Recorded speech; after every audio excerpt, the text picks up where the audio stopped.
pilots to World War II flying bombardiers. They're captains of the clouds.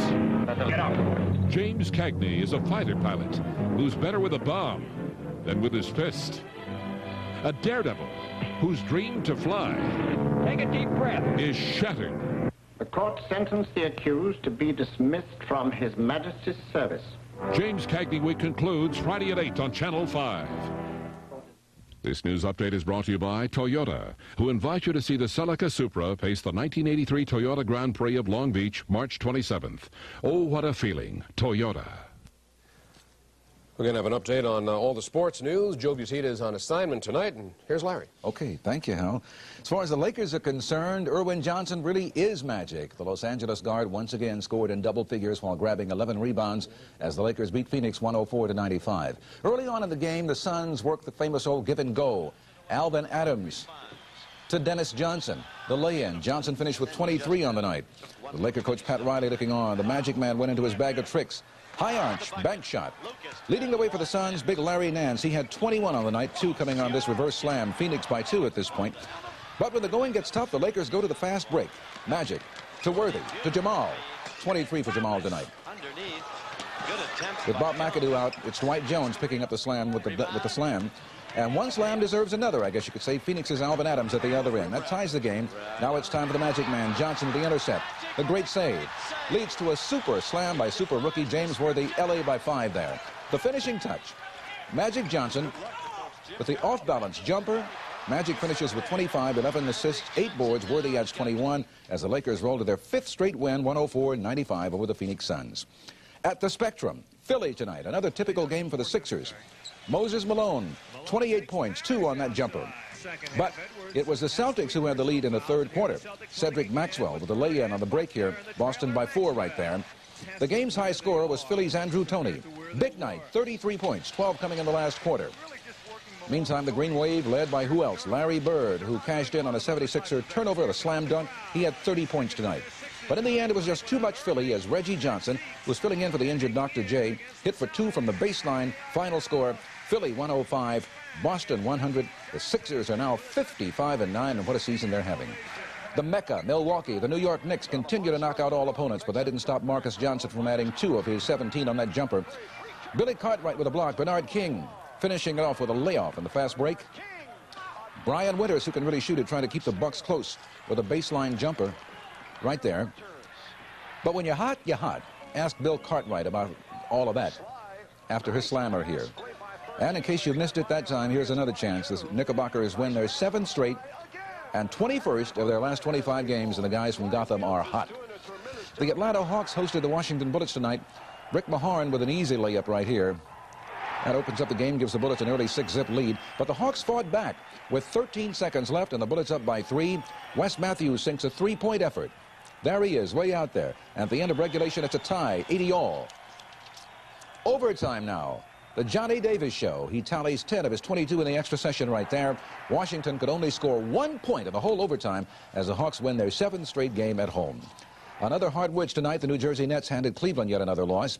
Rookie Jerry Eves tossed in a season-high 35. John Drew sank 34 in the Jazz's win over Detroit. In other games, Seattle over Kansas City by 8, and Chicago just nips Golden State 113-111. College side, in some of tonight's first-round NIT action, the Oregon State Cougars ran away from Idaho easily, and the DePaul Blue Demons appear more comfortable in NIT competition. They actually won a first-round playoff game. They beat Minnesota tonight. To hockey now. The Islanders took the Midtown Tunnel into Manhattan tonight. The Battle of the Big Apple, a magnificent show of goaltending for the Rangers' Glenn Harlan. Raleigh Mellinson protected the nets for the Islanders. As always, when these two meet, the level of intensity is very, very high. There were some spectacular saves, some strong skating, and a good old-fashioned hockey game. Both Hanlon and Mellinson, who's taken over for Billy Smith, played well. But the winning goal got past Mellinson on the glove side, with Reijo Ruotsalainen shot one high into the net. The Rangers take bragging nights in the Big Apple, at least for tonight. Okay, let's look at the rest of the NHL now. In other games, the Washington Caps edged past the last-place Whalers. Buffalo helped the Kings' Smythe Division race by stopping Calgary. Detroit beat the Maple Leafs, while Minnesota secured second place in the Norris Division with their win over Pittsburgh. And it was Edmonton over Vancouver 4-3. That helps the Kings a little bit. The great Gretzky, 1 goal and 1 assist in that contest. The Blackhawks made St. Louis blue again. In Sun City, Arizona, last year's American League pennant battle was resumed when the Angels and Brewers faced each other today for an exhibition game. And unfortunately for the Angels, Milwaukee still came out on top. The two power-hitting teams combined for 33 hits, multiple slugs by Darryl Sconyers, Bobby Grich, Mike Brown, and Fred Lynn had the highlight with 3-run homers, third in 3 days, but it was a 9-7 Angel loss taken all together. Across the country, the Dodgers didn't fare much better. The Detroit Tigers battered Los Angeles pitchers, 3 of them, for a 7-2 win. Candy Maldonado's 2-run homer following a Mike Marshall single was the sum total of Dodger highlights in that contest. Outstanding long-distance runner Mary Decker Tabb was today named the winner of the Jesse Owens International Amateur Athlete Award. The world and American long-distance record holder becomes the first woman to ever win that honor. She's quite an athlete. Finally, tonight, Steve Carlton became the highest-paid pitcher in baseball today as he resigned, or I should say he re-signed, with the Philadelphia Phillies for a reported $4.15 million over 3 years. And, of course, that tops the million-dollar salaries being paid to Nolan Ryan and Fernando Valenzuela and Hal Fishman. And that's sports. Hal? I'm very glad to hear that. Yes. Yeah, that was kind of nice. Just gave you a raise. That's all right. Okay. We still have a sports story coming up. I mean, this is a really big sports story. It took place on Hollywood Boulevard. We'll have that report and more late news in just a moment. On your mark, get set, go.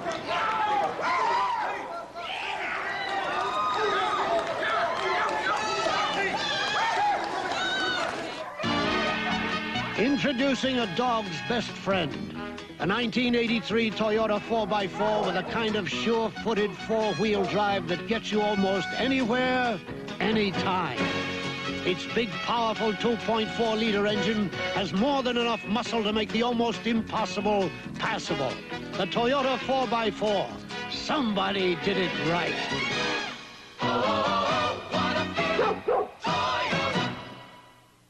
Bonjour, I work for the #1 airline to Europe, TWA. And we've got low fares to more cities in Europe than anybody. This summer, London's just $849 round trip, over $200 less than last year. Paris, $1,082 round trip. Rome, $865 round trip. So for low fares to my city. And my city. And the most cities in Europe, fly TWA. Cheers. You're gonna like us, TWA.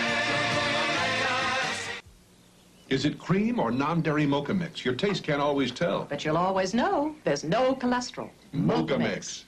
I wish everybody would try it. You don't have to leave town to get away from it all. Come to Universal Studios for an experience that's out of this world. The Wall Street Report is brought to you by Coldwell Banker, America's largest full-service real estate company. Coldwell Banker, we're keeping the American dream alive. In our Wall Street Report tonight, it was a roller coaster day on Wall Street. The Dow Jones Industrials were up most of the day, but a sell-off came about, and the Industrials closed down 8.52 on active trading of 83.5 million shares, still remaining above the 1100 level at 1116. Gold down $8.10, silver down 44 cents an ounce. Debbie? Well, Hollywood Boulevard is known for its many bizarre sights. But elephants racing down the street? Circus Vargas is at it again, this time staging the 5th annual Pachyderm 500. Hundreds of people turned out to see Booper, Patty, and Anime compete in a 100-yard race right down in front of the Chinese Theater. Well, jockeys climbed onto their mounts a bit unsteadily, and at the signal, they were off. On your mark, get set, go.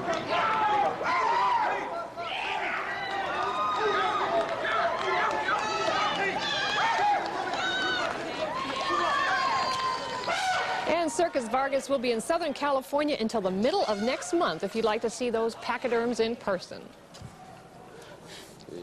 And now, Johnny Grant in Hollywood. Tonight, actor James Brolin talks to Johnny about his second love in life. Well, next to acting, it's auto racing. You've joined a very select group, or maybe they've joined you. Maybe you were there first. Jimmy Garner and Paul Newman in the auto racing field. What is it that attracts you guys? Is it, do you have lead in your blood, that, or speed, or what is it?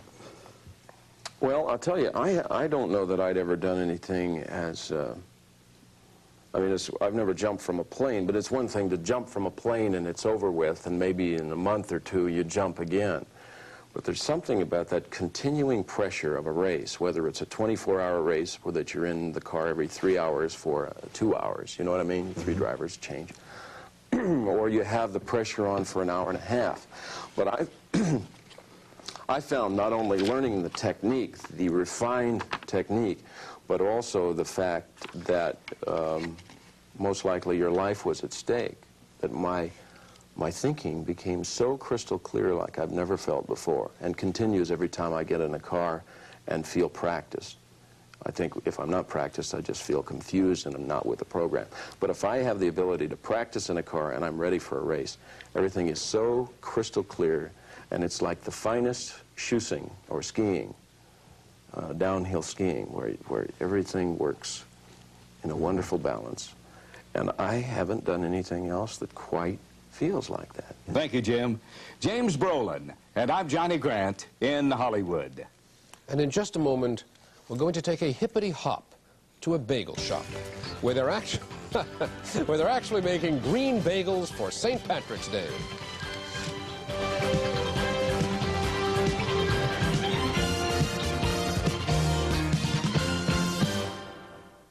All my life I've wanted a house like this.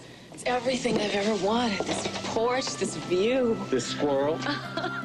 You know, I can't believe all this. What if I pinched you? Great idea.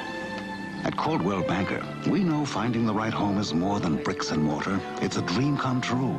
And now, as part of Sears Financial Network, we can do even more to keep the American dream alive. Want to look at the inside another 5 times? Mm-hmm.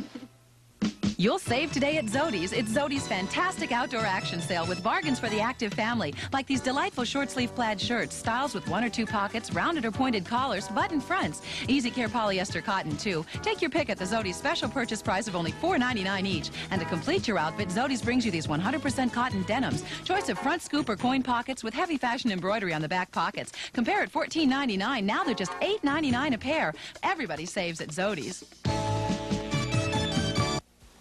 Houston, bring me my wine. It'll make my day, sir. Isn't it wonderful to be rich? To indulge in the best? You're drinking Colony Classics, an inexpensive, everyday jug wine. Really? Yes, Alfred, Colony is the gourmet jug wine. It surpassed these more expensive wines in taste tests, yet it costs about the same as this one. Isn't there a word for that, Houston? Value, Alfred. It's called value. Colony Classics, the gourmet jug wine. Faith and Bogota. Tomorrow's St. Patty's Day. Well, some people will be wearing the green, but as Peggy Jo Abraham reports, others will be munching it.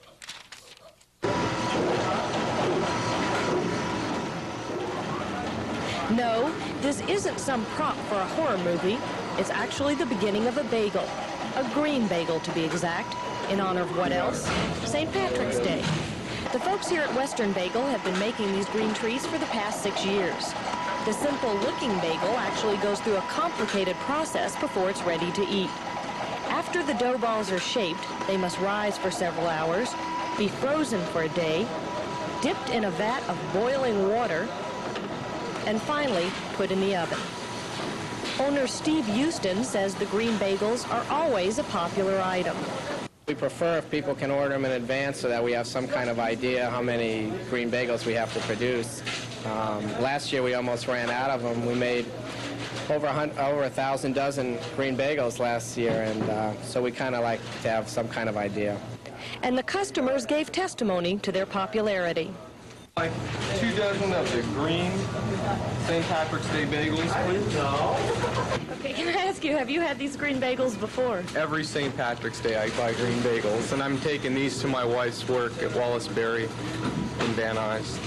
And do you like them? How do they taste? They're water bagels. They taste fine. They look terrible, but they taste great. And so it seems you don't have to be Jewish to enjoy a bagel, and you don't have to be Irish to enjoy St. Patty's Day. Now, there's some people who would object to eating such a weirdly colored bagel, but it is St. Patrick's Day. Well, after tasting this myself, I'd say that that's all a bunch of blarney. From Van Nuys, Peggy Jo Abraham, Channel 5, News at 10. I think it might be nice to have one of those, say, with chocolate frosting on it, maybe a little cinnamon spread on there. Oh, Hal, you're not Irish, I can tell.